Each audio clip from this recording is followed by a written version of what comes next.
जय हिंद बच्चे लोग, सब लोग ठीक हैं? अच्छा, हमारा क्या चल रहा था हिस्ट्री में बच्चे? ओके, हिस्ट्री में हमारा विदेशी यात्री का विवरण खत्म हो गया था। विदेशी यात्रियों के पुस्तक से मिलने वाली जानकारी खत्म हो गई थी। आज हमको साहित्यिक स्रोत से मिलने वाली जानकारी को देखना था। ठीक है बच्चे, तो हमारा क्या चल रहा था? ऐतिहासिक काल, है ना बच्चे? ऐतिहासिक काल, ऐतिहासिक काल की जानकारी किस किस स्रोत से मिलती है बच्चे, बताइए? बहुत बढ़िया, कौन कौन सा? पुरातात्विक स्रोत से, दूसरा विदेशी यात्री के पुस्तकों से, विदेशी यात्री जो हमारे देश में आए थे उन्होंने जो पुस्तकें लिखी, तीसरा बच्चे साहित्यिक स्रोत, साहित्यिक स्रोत। ठीक है बच्चे, जिसमें से हमारा पुरातात्विक एंड विदेशी दोनों खत्म हो चुका है, ये और ये कंप्लीट हो चुका है। ठीक है, तो आज हम देखते हैं साहित्यिक स्रोत। ठीक है, हेडिंग डालते हैं साहित्यिक स्रोत। बच्चे लोग, साहित्यिक स्रोत क्या है? साहित्यिक स्रोत हमने बताया था पिछले क्लास में भी, या तो धार्मिक हो सकता है या गैर धार्मिक हो सकता है। ठीक है, धार्मिक हो सकता है या गैर धार्मिक हो सकता है। हमने इसको लास्ट क्लास में दो भागों में बांटा था, कौन कौन सा? या तो साहित्य जो है धार्मिक होगा या गैर धार्मिक होगा। ठीक है बच्चे, गैर धार्मिक क्या होगा? जो धर्म से रिलेटेड ना हो। गैर धार्मिक कौन सी? जो कि धर्म से रिलेटेड ना हो। ये बताइए कि अर्थशास्त्र जो है क्या धार्मिक बुक है? नहीं। अर्थशास्त्र किसने लिखा बच्चे? चाणक्य ने। ठीक है, तो अर्थशास्त्र क्या धर्म से रिलेटेड पुस्तक है? नहीं। ये क्या है? टोटली राजनीति से रिलेटेड पुस्तक है, राजनीति से। ठीक है बच्चे, ऐसे ही मनुस्मृति, ये क्या राजनीति से रिलेटेड पुस्तक है? नहीं, ये भी राजनीति से। क्वेश्चन भी पूछता है बच्चे, सबसे पहली राजनीति से संबंधित पुस्तक कौन सी थी? तो मनुस्मृति थी।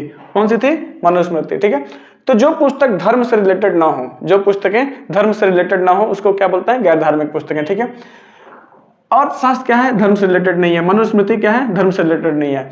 अर्थशास्त्र में मेनली क्या बताया गया? राजनीति से संबंध है इसका। इसमें ये बताया गया राजा को किस प्रकार से शासन करना चाहिए, किस तरह से उसको साम दाम दंड भेद का पालन करना, ये सब इसमें बताया गया। ठीक है बच्चे, ये बताइए अभिज्ञान शकुंतलम, अभिज्ञान शकुंतलम, ये क्या राजनीति से रिलेटेड पुस्तक है? नहीं। ठीक है, देखिए अभिज्ञान नाम का लड़का था, शकुंतलम नाम की लड़की थी। ठीक है, इन दोनों के बारे में इसमें चर्चा की गई है। ठीक है, इनकी केमिस्ट्री कब फिजिक्स में बदल गई पता ही नहीं चला। ठीक है, तो ये क्या है? गैर धार्मिक पुस्तक है। देखिए गैर धार्मिक पुस्तक बहुत लंबी लिस्ट है और इससे एग्जाम में एक आध नंबर का 100% पूछता है। तो क्या है, गैर धार्मिक जो पुस्तकें हैं उसका हम एक PDF दे देंगे, आप डेली 5-5, 10-10 करके याद कर लीजिएगा। ठीक है बच्चे, तो अभी हम देखते हैं धार्मिक पुस्तकें कौन कौन सी है बच्चे? धार्मिक में बताया था या तो पुस्तक ब्राह्मण धर्म से रिलेटेड होगा, ब्राह्मण ग्रंथ से रिलेटेड, है ना, या गैर ब्राह्मण। अच्छा बच्चे ये बताइए, गैर ब्राह्मण उस टाइम पे कितने धर्म थे? या तो हिंदू धर्म था, या तो जैन धर्म था, या तो बौद्ध धर्म था। ठीक है, तो ब्राह्मण ग्रंथ जो है क्या है? सीधे सीधे हिंदू ग्रंथ से रिलेटेड है, हिंदू ग्रंथ से। ठीक है, लेकिन गैर ब्राह्मण धर्म में उस टाइम पे कौन कौन से मेनली थे? या तो जैन धर्म था, जैन धर्म या बौद्ध धर्म, दो ही धर्म थे बच्चे मेनली उस टाइम पे, क्योंकि इस्लाम का उदय जो हुआ है बच्चे बहुत बाद में हुआ है। ठीक है, इस्लाम का उदय बहुत बाद में हुआ है। ठीक है, तभी हम गैर ब्राह्मण धर्म में हम क्या देखते हैं? जैन धर्म को देखते हैं। जैन धर्म, देखिए हमको यहाँ पे जैन धर्म नहीं पढ़ना है, हम क्या है यहाँ जैन धर्म थोड़ी पढ़ रहे हैं, जैन धर्म से रिलेटेड पुस्तकें पढ़ रहे हैं। ठीक है, जैन धर्म से रिलेटेड पुस्तक, जैन धर्म से रिलेटेड पुस्तक कौन कौन से आते हैं बच्चे बताइए? ओके, 12 अंग, 12 उपांग, कल्प सूत्र, भगवती सूत्र, ठीक है, अचरांग सूत्र, जितने भी सूत्र हैं क्या है? जैन धर्म से रिलेटेड पुस्तक है। ठीक है, कौन कौन से बच्चे? 12 अंग, 12 उपांग, कल्प सूत्र, भगवती सूत्र, आचरांग सूत्र एंड अपना कौन सा? बहुत बढ़िया, आदि पुराण। ये सारी पुस्तकें कौन सी है बच्चे? ये जैन धर्म से रिलेटेड पुस्तकें हैं। ठीक है, देखिए बच्चे जैन धर्म की जो भाषा थी ना, जैन धर्म की जो किताबें थी, ये प्राकृत भाषा में थी, और प्राकृत भाषा बच्चे लोगों के समझ में नहीं आता था, बहुत कम आता था। ठीक है, इसलिए क्या है, जैन धर्म का विकास नहीं हो पाया। बच्चे भाषा का बहुत ही बड़ा रोल होता है। ठीक है, भाषा का बहुत ही बड़ा, यहाँ पे चूंकि इसकी भाषा क्या है? प्राकृत थी और लोगों को समझ में नहीं आता था, और समझ में नहीं आने से क्या है, पुस्तकें पढ़ी नहीं जा सकी, और इस तरह से जैन धर्म का ज्यादा विकास नहीं हो पाया था। ठीक है, तो जैन धर्म से रिलेटेड पुस्तक कौन कौन सी थी बच्चे? दिखाई दे रहा सबको? कौन कौन सा? 12 अंग, 12 उपांग, भगवती सूत्र, कल्पसूत्र, आचरांक सूत्र और आदि पुराण। और कौन सा है? आदि पुराण। देखिए बच्चे, आदि पुराण का क्या मतलब है? आदि पुराण भी जैन धर्म से रिलेटेड पुस्तक है। देखिए, हिंदू धर्म से बच्चे जो पुराण है ये हिंदू धर्म से रिलेटेड है, ठीक है। कुरान जो है वो इस्लाम धर्म से, और आदि पुराण जो है वो आदि पुराण जैन धर्म से रिलेटेड है, ठीक है। पुराण क्या है? हिंदू धर्म से संबंधित है। कुरान में क्या है? अल्लाह के उपदेशों को, मोहम्मद साहब के उपदेशों को संग्रह किया गया है, और आदि पुराण जैन धर्म से रिलेटेड पुस्तक है, ठीक है बच्चे, समझ में आया? तो बच्चे हम बौद्ध धर्म देखते हैं। बौद्ध धर्म, बौद्ध धर्म में बच्चे क्या हुआ था? महात्मा बुद्ध ने बहुत बड़ा काम किया था। महात्मा बुद्ध ने बच्चे अपने सारे उपदेश पाली भाषा में दिया था, और पाली भाषा क्या है? पूरी तरह संस्कृत से मैच करता था, पूरी तरह संस्कृत से मिलता जुलता था बच्चे, ठीक है। तो पाली भाषा क्या है? उस टाइम पे जो लोग थे उनको बहुत अच्छे से समझ में आता था, ठीक है। उन्होंने सारे उपदेश अपने कौन सी भाषा में दिए? पाली भाषा में। पाली भाषा संस्कृत से मिलता था, लोगों को समझ में आता था। इस वजह से क्या है? बौद्ध धर्म का उस टाइम पे बहुत तेजी से विकास हुआ। पाली भाषा बेटा देखो, बुद्धम शरणम गच्छामि, बुद्धम शरणम गच्छामि, ठीक है। और क्या है बच्चे? संघम शरणम गच्छामि, संघम शरणम गच्छामि, और क्या है बच्चे? धम्मम शरणम गच्छामि, ठीक है। ये पाली भाषा थी जो कि पूरी क्या है? पूरी तरह संस्कृत से मैच करती थी, ठीक है बच्चे। तो इन्होंने ज्यादातर अपने उपदेश किस भाषा में दिए बच्चे? पाली भाषा में, ठीक है, पाली भाषा में। तो बौद्ध धर्म की पुस्तकें देखते हैं बच्चे। बौद्ध धर्म की जो मेन 3 पुस्तकें थी, कौन कौन सी बच्चे? एक तो सूत पिटक,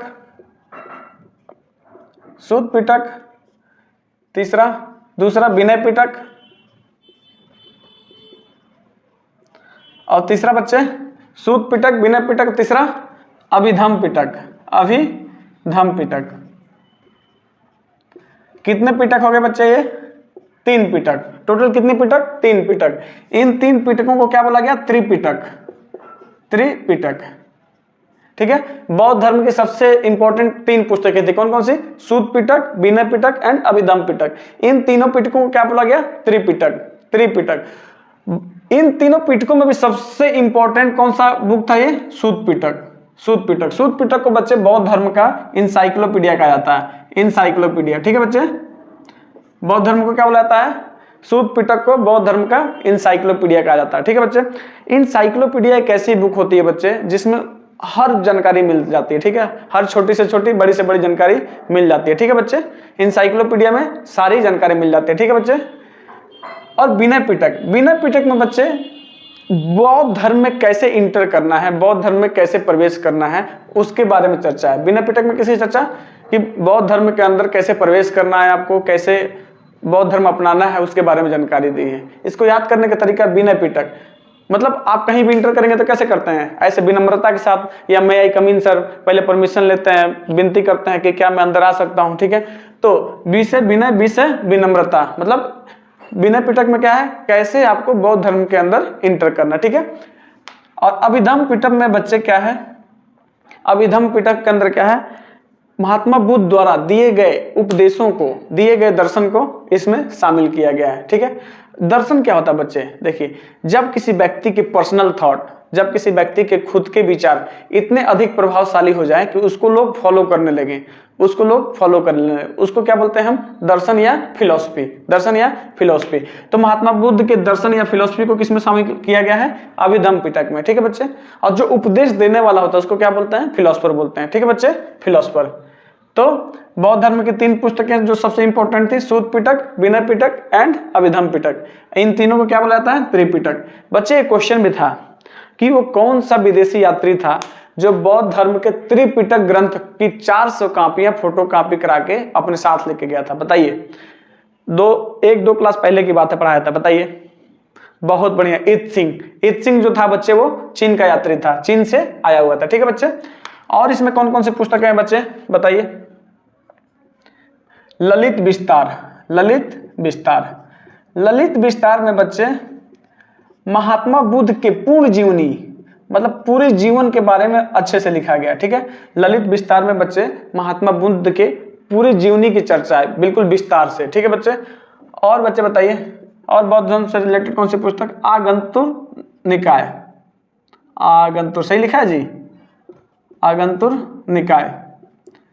इसमें बच्चे 16 महाजनपद का चर्चा है। 16 महाजनपद जो उस टाइम पे नए नए जो शहर बसाए गए थे, उन शहरों के 16 महाजनपद, उनको जब महाजनपद कहा जाता था उस समय। उस आगंतुर निकाय में किसकी चर्चा है? 16 महाजनपद की। ठीक है बच्चे। उसके बाद से एक और पूछता है इनकी जातक। जातक, जातक में बुद्ध के पूर्व जन्म की 200 कहानियों की चर्चा है। जातक में महात्मा बुद्ध के 200 कहानियां लिखी गई हैं उनके पूर्व जन्म के बारे में। ठीक है बच्चे। तो बौद्ध धर्म से रिलेटेड पुस्तक कितनी हो गई बताइए? सूत पिटक, विनय पिटक, अभिधम पिटक, ललित विस्तार, आगंतुर निकाय एंड जातक। चलिए बताइए, क्वेश्चन बताइए, बौद्ध धर्म का इंसाइक्लोपीडिया किसको बोला जाता है? बहुत बढ़िया, सूत पिटक को। ठीक है। बौद्ध धर्म में एंट्री की चर्चा, बौद्ध धर्म में प्रवेश की चर्चा किस पुस्तक में है? विनय पिटक में। ठीक है। और महात्मा बुद्ध के दर्शन की चर्चा किसमें है? फिलोसफी की चर्चा किसमें है? अभिधम पिटक में। ठीक है। महात्मा बुद्ध की पूरी जीवनी किसमें लिखी है बच्चे बताइए? ललित विस्तार में। Very good. आगंतुर निकाय में किसकी चर्चा है? 16 महाजनपद की। ठीक है। क्वेश्चन पूछेगा महात्मा बुद्ध के पूर्व जन्म की 200 कहानी किसमें वर्णित है? तो जातक में। ठीक है। मुझे उम्मीद है कि आपको यही याद हो जाता होगा, घर में तो रिवीजन करने की जरूरत पड़ती नहीं होगी, यही याद हो जाता होगा। बहुत बढ़िया, अच्छे से पढ़िए। ठीक है बच्चे। अब देखते हैं ब्राह्मण ग्रंथ। ब्राह्मण ग्रंथ बच्चे बताइए, ब्राह्मण ग्रंथ का सीधा सीधा संबंध किससे है? तो हिंदू धर्म से। ब्राह्मण ग्रंथ का सीधा सीधा संबंध किससे है? तो हिंदू ग्रंथ से। ठीक है बच्चे। और हिंदू धर्म में सबसे पहले क्या लिखा गया था? वेद लिखा गया था। हिंदू धर्म की सबसे पहली पुस्तक कौन सी थी बच्चे? वेद। कौन सी पुस्तक? वेद। वेदों को बच्चे अच्छे से समझने के लिए, वेदों को अच्छे से पढ़ने के लिए, अच्छे से समझने के लिए उपवेद लिखा गया। उपवेद के बाद बच्चे वेदांग लिखा गया। वेदांग के बाद वेदांत लिखा गया। ठीक है बच्चे। तो देखिए, हमको यहाँ पे वेद तो पढ़ना नहीं है, हमको क्या है, वेद पढ़ना नहीं है, बट क्या है, वेदों की थोड़ी बहुत जानकारी होनी चाहिए। ठीक है। तो वेदों को समझने के लिए क्या लिखा गया बच्चे? उपवेद। उपवेद के बाद वेदांत, वेदांत के बाद वेदांग। ठीक है। तो अभी हम देखते हैं वेद। हिंदू धर्म में सबसे पहली पुस्तक कौन सी लिखी गई थी? वेद। ठीक है। वेद आपने कितना सुना है बच्चे?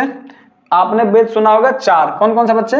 ऋग्वेद, ऋग्वेद, सामवेद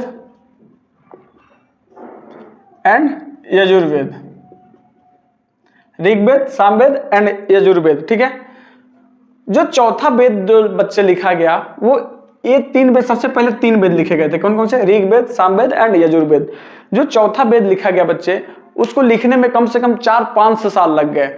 मतलब इसके बाद कितने साल का गैप हो गया? 500 साल का गैप हो गया, कम से कम लगभग 500 साल का गैप। उसके बाद से चौथा कितना लिखा गया था? अथर्ववेद। अथर्ववेद लगभग 500 साल। ये जो लिखे गए थे, एक साथ लिखे गए थे, ऋग्वेद, सामवेद और यजुर्वेद। इसके बाद कम से कम बीच में कितना गैप था बच्चे? 500 साल का। 500 साल बाद अथर्ववेद लिखा गया। ठीक है। तो पहले वेद कितने थे बच्चे? 3। पहले कितने वेद थे? 3। तो इनको क्या बोला गया बच्चे? वेद त्रयी। वेद त्रयी। ठीक है बच्चे। वेद त्रयी। वेद को क्या बोलता है? वेद त्रयी बोला जाता है। क्यों? क्योंकि सबसे पहले कितने वेद थे? 3 वेद थे। ठीक है बच्चे। चौथा वेद कौन सा है? अथर्ववेद। क्वेश्चन पूछेगा कि 5वां वेद कौन सा है? 5वां वेद किसको बोलते हैं? तो पुराणों को बोलते हैं। 5वां वेद किसको बोलते हैं? पुराण को। एक और क्वेश्चन पूछता है, वेदों का वेद किसको कहा जाता है? तो पुराण को कहा जाता है। ठीक है बच्चे। और देखिए, समझ आया बच्चे? अभी माना जाता है कि जो वेद की रचना है बच्चे, वो इंसान ने नहीं की है, वो भगवान ने की है। ठीक है। वेद की रचना किसने की है बच्चे? भगवान ने की है। ठीक है। वेद की रचना मानव ने नहीं की है, इसलिए इसको क्या, वेद को क्या कहा गया? अपुरुषे। अपुरुषे भी कहा गया है। ठीक है। वेद की रचना किसने की बच्चे? तो भगवान ने, मानव ने नहीं की। मानव ने नहीं किया, इसलिए इसको क्या कहा गया? अपुरुषे। लेकिन ये बताइए, भगवान के उपदेशों को किसी ने संकलन तो किया होगा, किसी न किसी सुन के कहीं ना कहीं तो लिखा होगा। तो बोला जाता है कि जो भगवान के उपदेश थे उसका संकलन कौन किया था? यानी कि वेद का संकलन किसने किया था? तो संकलन करता थे बच्चे कृष्णदेवपायन वेद व्यास। कृष्णदेवपायन वेद व्यास। ठीक है बच्चे। कृष्णदेवपायन वेद व्यास। ठीक है बच्चे। चलिए, ठीक है बच्चे। तो वेद कितने हो गए बच्चे? ऋग्वेद, सामवेद, यजुर्वेद एंड अथर्ववेद। ठीक है। क्वेश्चन पूछता है बच्चे, क्वेश्चन को थोड़ा सा घुमा के निचोड़ के पूछता है। क्वेश्चन पूछता है कि कौन सा वेद वेद त्रय में, कौन सा वेद वेद त्रय में शामिल नहीं है। तो बताइए वेद त्रय में कितने शामिल हैं? ऋग्वेद, सामवेद, यजुर्वेद। कौन सा शामिल नहीं है? तो अथर्ववेद। तो आंसर क्या हो जाएगा? अथर्ववेद। ठीक है, वेद त्रय में कौन सा शामिल नहीं है? अथर्ववेद। ठीक है, वेद को अपुरुषेय क्यों कहा गया है? क्योंकि माना जाता है कि वेद की रचना मानव ने नहीं किया। ठीक है बच्चे, वेदों का संकलन, वेद का संकलन किसने किया बच्चे? तो कृष्ण द्वैपायन वेद व्यास ने। ठीक है बच्चे, अभी हम क्या है, कल से एक एक करके ऋग्वेद पढ़ेंगे, सामवेद पढ़ेंगे, यजुर्वेद पढ़ेंगे, अथर्ववेद पढ़ेंगे। ठीक है बच्चे, तो आगे क्लास कल करेंगे। तब तक के लिए जय हिंद।